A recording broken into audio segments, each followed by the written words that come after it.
Little Starswanders channel ni subscribe, like, share Mario comment చేయండి Moreno videos కోసం thanks for your support. కలియుగ రాముడు శ్రీరాముడు సీతా శ్రీరాముడు నచ్చిన వారు లైక్ చేసి జై శ్రీరామ్ అని కమెంట్ చేయండి. సబ్స్క్రైబ్ చేసుకోండి, మీకు మంచి జరుగుతుంది. థ్యాంక్స్. రాముడిగా అవతారం ఎత్తిన రామాయణం గురించి మనం తెలుసుకుందాం. ఎపిసోడ్స్ అన్నీ మీరు చూడాలి అనుకుంటే ప్లేలిస్ట్లోకి వెళ్ళి అన్ని పార్ట్స్ మీరు చూడవచ్చు. ముందుగా మనం రామాయణంలో రాముడి గురించి శ్లోకం ఒకటి ఉంటుంది, అది డైలీ మనం 3 సార్లు చదువుకుంటే మనకి మంచి జరుగుతుంది. శ్రీరామ రామ రామేతి రమే రామే మనోరమే సహస్రనామ తత్తుల్యం రామనామవరాననే. శ్రీరామ రామ రామేతి రమే రామే మనోరమే సహస్రనామ తత్తుల్యం రామనామవరాననే. శ్రీరామ రామ రామేతి రమే రామే మనోరమే సహస్రనామ తత్తుల్యం రామనామవరాననే. ఇప్పుడు రామాయణం పార్ట్ 1లోకి వెళ్దాం. ఈ ఛానల్ని ఫస్ట్ టైం చూసేవాళ్ళు ప్లీజ్ సబ్స్క్రైబ్ చేసి లైక్ చేసి షేర్ చేసి కమెంట్ చేయండి మీకు ఎలాంటి వీడియోస్ కావాలి అని.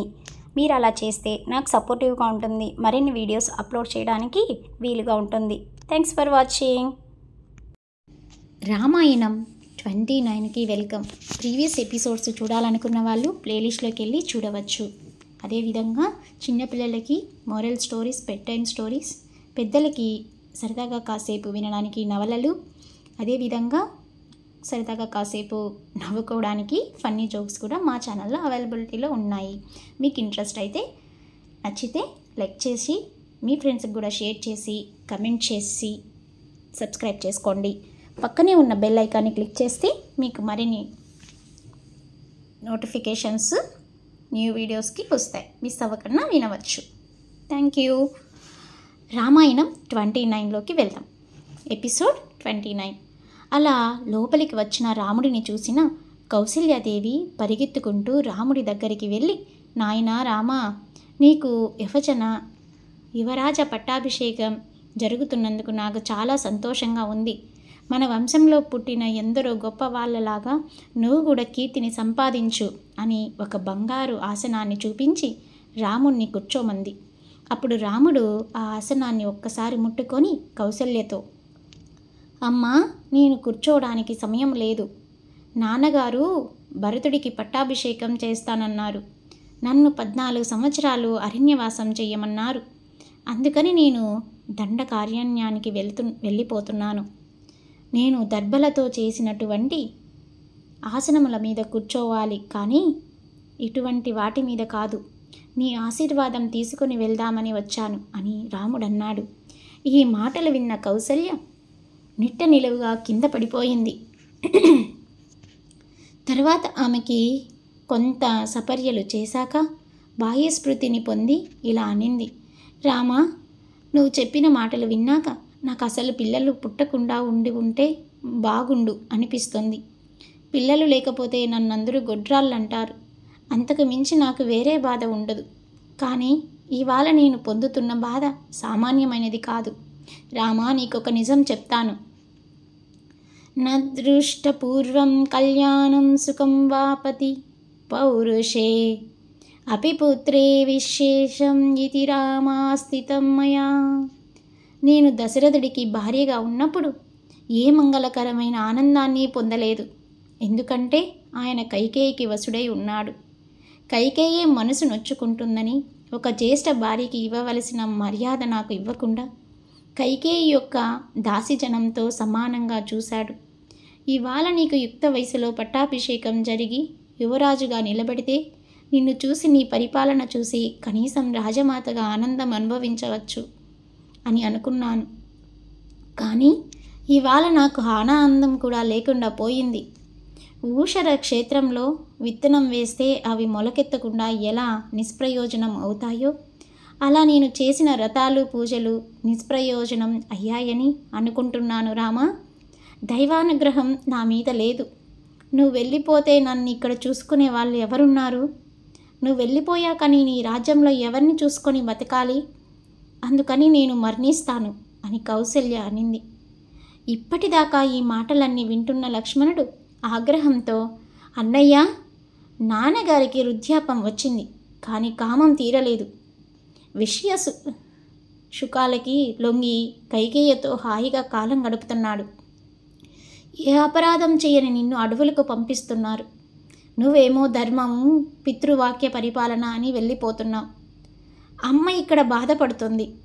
చేతకాని వాడిలా నువ్వు వెళ్ళిపోవడం ఎందుకు? నువ్వు ఒక్కసారి అను.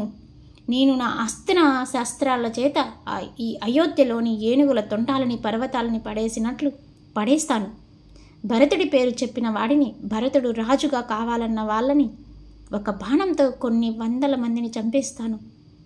ఇంటిది ధర్మవంతుడైన కొడుకుని అడవులకు పంపిస్తున్న ఆ దశరథుడిని బంధించి కారాగృహంలో తోసేస్తాను. నేను లేకపోతే చంపేస్తాను. నిన్ను రక్షించలేకపోతే నీ పక్కన నేను ఉండి ఎందుకు? కావున నాకు అనుమతి ప్రసాదించు అని అన్నాడు. లక్ష్మణుని మాటలు విన్న కౌసల్య ఇలా అనింది, రామ, నిన్ను విడిచి నేను ఉండలేను. ఉంటే నీతో పాటు నేను ఉండాలి, లేదా నువ్వు నాతో ఉండాలి.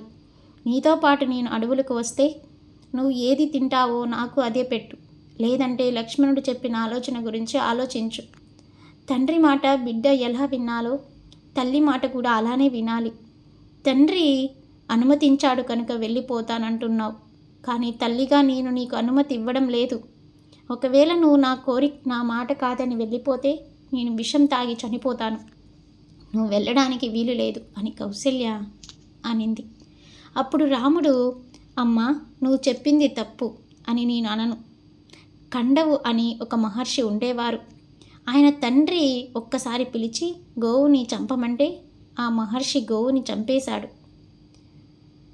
పరశురాముడిని ఆయన తండ్రి జమదగ్ని పిలిచి నీ తల్లి అయిన రేణుక శిరస్సు నరకమన్నాడు. పరశురాముడు ఎందుకు నాన్న అని అడగకుండా తన తల్లి కుతుక కోశాడు. అలాగే మన వంశంలో పూర్వీకుడైన సగర చక్రవర్తి తన 60,000 కుమారుల్ని పిలిచి ఈ భూమి మొత్తాన్ని తవ్వమంటే అలా తవ్వడం పాపం కదా అని వాళ్ళు ఆలోచించలేదు. తండ్రి చెప్పాడని తవ్వేశారు. ఒకేసారి తల్లి మాట తండ్రి మాట వినవలసి వస్తే తండ్రి మాటకే గౌరవం ఇవ్వాలి. నేనిప్పుడు తల్లి మాట విని ఆగిపోతే పూర్వం మన వంశంలో తండ్రి మాట విన్న వాళ్ళు అవివేకులు అవుతారు. నేను వారి ప్రవర్తనని అవమానించకూడదు. అందుకని నేను ఇప్పుడు దశరథ మహారాజు మాట విని అడవులకు వెళ్ళిపోవాలి అన్నాడు. తర్వాత లక్ష్మణుడితో, తవ లక్ష్మణ జామీమై స్నేహమనుత్నం విక్రం చైవ చ సత్యం చ తేజచ్చ సుదురాసదం మమ మాతుర్మతులం శుభలక్షణ అభిప్రాయ అవిజ్ఞాయ సత్యస్య చ సమస్య చ. లక్ష్మణ, నువ్వు ఎంతటి పరాక్రమవంతుడివో నాకు తెలుసు. కానీ నువ్వు అటువంటి మాటల వలన అమ్మ దగ్గర అనుమతి తీసుకొని అరణ్యవాసానికి వెళదామని వచ్చిన నాకు ఎంత ఇబ్బందిగా ఉన్నాయో చూసావా? సత్యమేదో శాంతికి స్థానమేదో తెలుసుకోవడంలో అమ్మ తత్తరపడుతుంది. ధర్మహి పరమం లోకే ధర్మే సత్యం ప్రతిష్ఠితం ధర్మసత్రం యతశ్చ పితుర్వచం ఉత్తమం. ధర్మమునందు సత్యము ప్రతిష్టమై ఉంటుంది. అందుకని ధర్మాన్ని విడిచిపెడితే సత్యధర్మాలు రెండిటిని విడిచిపెట్టినట్లు అవుతుంది. ఒక ధర్మాన్నో ఒక సత్యాన్నో పట్టుకోకూడదు. సత్యంతో కూడిన ధర్మాన్ని పట్టుకోవాలి. త్వయమయ చావ్యథ్య లక్ష్మణ సుమిత్ర పితృయోగే సత్యమేష ధర్మం సనాహ. అమ్మ, నీకొక ధర్మాన్ని చెబుతాను. నాన్నగారు నిన్ను సుమిత్రని, నన్ను లక్ష్మణుడిని, సీతని శాసించచ్చు. మనమందరం దశరథుడు ఎలా చెప్తే అలా ప్రవర్తించాలి. తండ్రి మాత్రమే కుటుంబానికి యజమాని. ఇది సనాతనమైన ధర్మం. ధర్మార్థ కామ సుఖాలు తాతలోకే సంక్షత ధర్మలోపదేశు తే తత్ర సర్వే సూర్య సంశయమే భార్యే వశ్యాభీత సుపత్ర. లక్ష్మణ, ధర్మము అర్థము, కామము అని 3 పురుషార్థాలు ఉంటాయి. ఇందులో నువ్వు ధర్మం ఒక్కదాన్ని పట్టుకుంటే అది అర్థకామాలని తీసుకొచ్చేస్తుంది. ధర్మాన్ని వదిలి పట్టుకున్న అర్థంలో ఒక ద్వేషాన్ని తీసుకొస్తుంది. ధర్మాన్ని వదిలి పట్టుకున్న కామం నీ పతనాన్ని తీసుకొస్తుంది. ధర్మం భార్య వంటిది. అందుకే మనం భార్యని కామపత్నిగా చూడము, ధర్మపత్ని అని అంటాము. ధర్మబద్ధమైన పత్ని వల్ల కలిగిన కామము వలన అర్థము, శాస్త్రం ప్రకారం అర్థం అంటే ధనము కాదు, ధనాన్ని కర్మఫలం అంటారు. అర్థం అంటే కొడుకు అని లభిస్తుంది. లక్ష్మణ, నువ్వు దశరథుడిని ఖైదు చేసి రాజ్యాన్ని తీసుకోమన్నావు. అది ధర్మబద్ధం కాని రాజ్యం. అందుకని ఆ రాజ్యం నాకు అక్కరలేదు.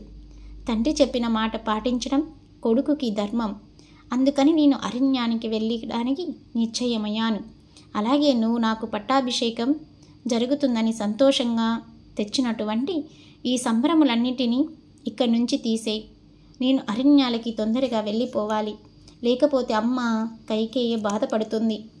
అమ్మ మనసులో అనుమానం అనే దుఃఖం ఎప్పటికీ రాకూడదు. అందుకని తొందరగా ఈ సంబరములన్నింటినీ తీసేయి.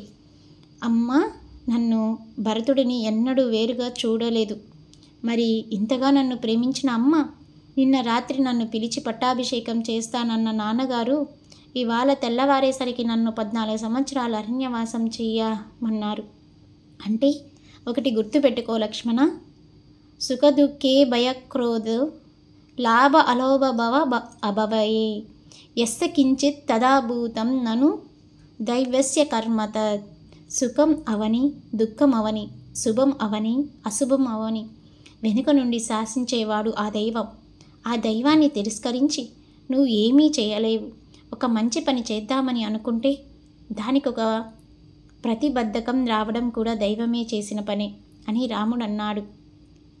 రాముడు చెప్తున్న మాటలు వింటున్న లక్ష్మణుడు ఆ ధనుసుని గట్టిగా పట్టుకొని నలుపుతూ, పళ్ళు కొరుకుతూ, పాదాలు అసహనంగా కదుపుతూ రాముడితో ఇలా అన్నాడు. నీకు చెల్లింది అన్నయ్యా. ఈ చేతగాని మాటలు మాట్లాడడం అంత వృద్ధుడైన దశరథుడికి యవ్వనంలో ఉన్న కైకేయ పొందు కావాల్సి వచ్చిందా? ఇన్నాళ్ళు వరాలు జ్ఞాపకం లేవా కైకమ్మకి? నిన్న రాత్రి నిన్ను పిలిచి పట్టాభిషేకం అన్నాడు. రాత్రికి రాత్రి కైకేయికి 2 వరాలిచ్చి సత్యధర్మాలకి కట్టుబడి నిన్ను అరణ్యాలకి పొమ్మంటాడా? భరతుడికి రాజ్యం ఇస్తాడా?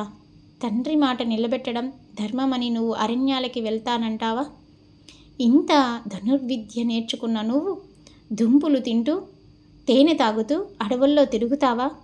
ఇదంతా దైవం చేశాడంటున్నావు కదా. ఆ దైవాన్ని ఒక్కసారి కనపడమను. నా ధనుసుకి బాణాన్ని సంధించి మొదట దశరథుడి తల, తర్వాత కైకేయి తల పడగొడతాను. నిన్ను తీసుకెళ్లి సింహాసనం మీద కూర్చోబెడతాను. అప్పుడు కూడా నన్ను ఆ దైవం నిగ్రహించగలిగితే దైవం ఉందని ఒప్పుకుంటాను. దైవమో లక్ష్మణుడో నెగ్గాలి. నువ్వు చెప్పిన మాటలు నాకు ఎంత మాత్రం నచ్చలేదు. నువ్వు అనుమతిని ఇవ్వు, దశరథుడి మీద యుద్ధం ప్రకటిస్తాను అన్నాడు. అప్పుడు రాముడు, లక్ష్మణ, నువ్వు మళ్ళీ పొరబడుతున్నావు. ఇదంతా చేస్తున్నది ఆ దైవమే. నేను అనుమతించిన నాడు కదా నువ్వు బాణం వేయడం, దశరథ మహారాజు గారికి ఇచ్చిన మాట మీద నిలబెట్టడం కోసం అరణ్యాలకి వెళ్ళడం మినహా నాకు వేరొక మార్గం లేదు అని లక్ష్మణుడితో అని అడవులకు వెళ్తున్న తనని ఆశీర్వదించమని కౌసల్యతో అన్నాడు. సరే, అలాగే వెళ్ళు. కానీ నా కన్నీళ్ళని దశరథుడు తుడుస్తున్నాడన్న నమ్మకం లేదు. అందుకని నన్ను నీతో పాటే తీసుకెళ్ళు, లేదా నేను ఇక్కడే విషం తాగి మరణిస్తాను. ఈ రెండిటిలో ఏది చేయమంటావో చెప్పు, బయలుదేరు అని కౌసల్య రాముడితో అనింది. భర్తుకిల పరిత్యాగో నుసింస కేవలం స్త్రియాం స భవత్యన కర్తవ్యో మానసాపి విగత్య. అప్పుడు రాముడు, ఏ స్త్రీ తన భర్తని విడిచిపెట్టి తాను ఒక్కతే భర్త కన్నా వేరుగా దూరంగా ఉంటానని మానసికంగా అయినా ఊహ చేస్తుందో అటువంటి స్త్రీ నృసింస. ఆమెని చూడగానే ఛీ అనవలసిన స్త్రీ. భర్తని వదిలేసి కొడుకులతో వస్తానని దశరథ మహారాజుకి పెద్ద భార్యవైన నువ్వు ఒక్కనాటికి అనకూడదు. దశరథ మహారాజు ఎంతకాలం ఉంటాడో నువ్వు అంతకాలం ఆయనకి సృష చేయవలసి ఉంటుంది. భర్తారం నా అనువర్తేత చాస పాపగతిర్భవేత్ భర్తు సృషేయ నారి లభతే స్వర్గము తథం అపిన్య నిర్మాస్కర నివృత్తదేవ పూజానాథ్. ఎన్నో నోములు, వ్రతాలు, పూజలు చేసినా తన భర్త మనసు గుర్తెరిగి భర్తకి ఆనందం కలిగేటట్లు ప్రవర్తించడం చేతకానటువంటి స్త్రీ చిట్ట చివరి పొందే నరకమే. అలాగే జీవించి ఉండగా ఎన్నడూ ఒక దేవతకి నమస్కారం చేయకపోయినా, పూజలు, నోములు, వ్రతాలు చేయకపోయినా కానీ భర్తను అనువర్తించి భర్త యందు ప్రేమతో ప్రవర్తించినటువంటి స్త్రీ చిట్ట చివర స్వర్గాన్ని పొందుతుంది. అందుకని అమ్మా, నువ్వు అలా మాట్లాడకూడదు, నేను అలాంటి మాటలు వినకూడదు. నేను అరణ్యవాసానికి వెళితే నన్ను రక్షించేది చల్లని నీ ఆశీర్వాదమే అమ్మా అని కౌసల్య పాదాలకి నమస్కారం చేస్తాడు ఆ మహానుభావుడు శ్రీరాముడు. అప్పుడు కౌసల్య తెల్లటి ఆవాలు, పెరుగు, తెల్లటి పూలతో ఉన్న దండలు తెప్పించి వేదం బాగా చదువుకున్నటువంటి ఆచార్యుడిని పిలిచి హోమం చేయించి ఆ అక్షంతల్ని రాముడి శిరస్సు మీద ఉంచి, నాయనా, నిన్ను సూర్యుడు, చంద్రుడు, అశ్విని దేవతలు, భూమి, ఆకాశం, నీరు, అగ్ని, వాయువు, దిక్కులు, గృహదేవతలు, రాక్షసులు, విషక్రిములు, చెట్లు, నదులు, ఋతువులు, నక్షత్రములు అన్నీ నిన్ను రక్షించాలి. ఆ వృత్తాసురుడిని చంపినప్పుడు దేవేంద్రుడికి ఎటువంటి మంగళం జరిగిందో నీకు అటువంటి మంగళం జరుగుగాక. గరుగుమంతుడు అమృతాన్ని అపహరించి తెచ్చినప్పుడు ఎటువంటి మంగళం జరిగిందో నీకు అటువంటి మంగళం జరుగుగాక. క్షీరసాగర మదనంలో రాక్షసుల్ని సంహరించిన ఇంద్రుడికి అతిథి నుంచి ఎటువంటి మంగళం లభించిందో నీకు అటువంటి మంగళం కలుగుగాక. పాదముల చేత ఈ లోకములన్నిటినీ కొలిచిన ఆ త్రివిక్రమ అవతారానికి ఎటువంటి మంగళం లభించిందో అటువంటి మంగళం నీకు లభించుగాక అని ఆశీర్వదించింది కౌసల్యాదేవి తన కుమారుడైనటువంటి శ్రీరాముడిని. తలుచుకుంటే గుండె తలుకుపోతుందండి. అలాంటి దేవతలకే జరగట్లేదు, కానీ మనం ఎంత అండి. ఓకే, నెక్స్ట్ ఎపిసోడ్లో రాముడు ఒక్కడే వెళ్తాడా అరణ్యానికి, లేక ఎవరెవరు వెళ్తారు అనేది నెక్స్ట్ ఎపిసోడ్లో చూద్దాం. Thanks for watching. Please subscribe my channel.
Little Starswanders channel ni subscribe, like, share Mario comment చేయండి Moreno videos కోసం thanks for your support.